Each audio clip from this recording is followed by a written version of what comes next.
Hello everyone, welcome back to my channel.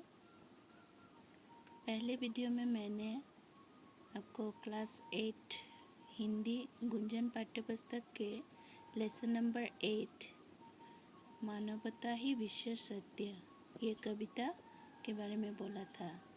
आज इसके प्रश्न उत्तर को हम जानेंगे। सबसे पहले मौखिक का पहला प्रश्न है, ग्रह उपग्रहों में धरती का आंचल फहराने से क्या तात्पर्य है। इसका उत्तर इस प्रकार है, ग्रह उपग्रहों में धरती का आंचल फहराने से कवि का तात्पर्य यह है कि सभी देशों ने अपने ज्ञान और विज्ञान के माध्यम से अपना परचम दुनिया में फहराया है, दूसरे ग्रहों और उपग्रहों तक अपनी पहुंच बनाई है। अगला प्रश्न है, धरती को स्वर्ग कैसे बनाया जा सकता है।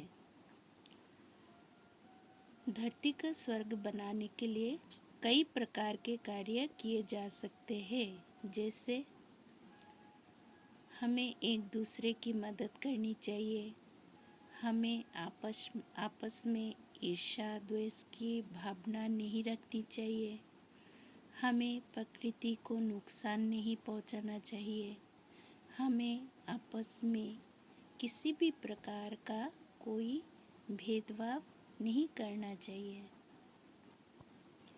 अगला प्रश्न है, इस कविता का मुख्य संदेश क्या है। इस धरती को स्वर्ग बनाना, मानवता, विश्व बंधुत्व की भावना पर बल देना, आपसी भेदभाव को त्याग कर सभी देश और देशवासी मिलकर उन्नति करें और एक नए युग का निर्माण करें। लिखित का पहला प्रश्न है, मानव ने किन किन बंधनों को तोड़ा है तथा कहाँ कहाँ तक अपनी पहुँच बनाई है। मनुष्य ने कई प्रकार के बंधनों को तोड़ा है, जैसे समय की सीमा, रूढ़िवादिता और अंधविश्वास की बेड़ियाँ, समाज में स्त्री और पुरुष की समानता।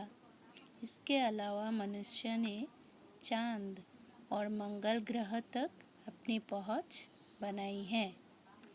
अगला प्रश्न है, मानव के लिए कौन से क्षण को महत्वपूर्ण कहा जा रहा है और क्यों।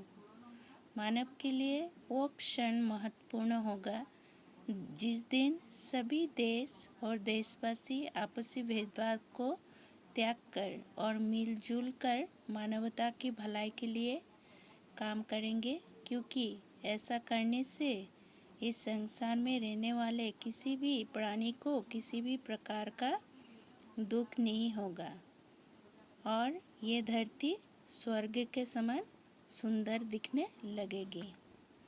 अगला प्रश्न है, मानव युगों से क्या सपना देख रहा था और वो किस प्रकार पूरा होगा। मानव युगों से राम राज्य का सपना देख रहा है। भगवान राम जी चाहते थे कि इस धरती पर रहने वाले किसी भी प्राणी को दुख या निराशा ना हो। हम आज उसी दिशा की ओर बढ़ रहे हैं जहां उपग्रहों ने अंतरिक्ष की दूरी को कम कर दिया है। उसी प्रकार संचार के साधनों ने लोगों को नज़दीक लाने में अहम भूमिका निभाई है। आज हम दुनिया के किसी भी कोने की खबर आसानी से प्राप्त कर सकते हैं। अगला प्रश्न है, धरती का जीवन मंगलमय कैसे हो जाएगा।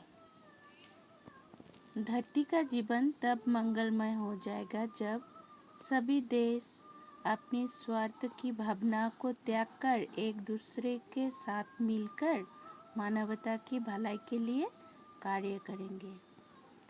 और अगला प्रश्न है, कविता से वह पंक्तियाँ चुनकर लिखिए जिनके अर्थ नीचे दिए गए हैं। पहला है, देश और काल के अविजित बाधाबंधन टूट गए। ये कविता से कौन सा पंक्ति होगा। छिन्न हुए लो देश काल के दुर्जय बाधा बंधन। अगला है सभी जीवन पद्धतियों के भेद मिटकर मिल जाए, हृदय विशाल हो जाए और सभी देश नई संभावनाओं के वाहक बने। देश सभी मिल बने नवदिक रचना के वाहन, जीवन पद्धतियों के भेद समन्वित हो विस्तृत मन।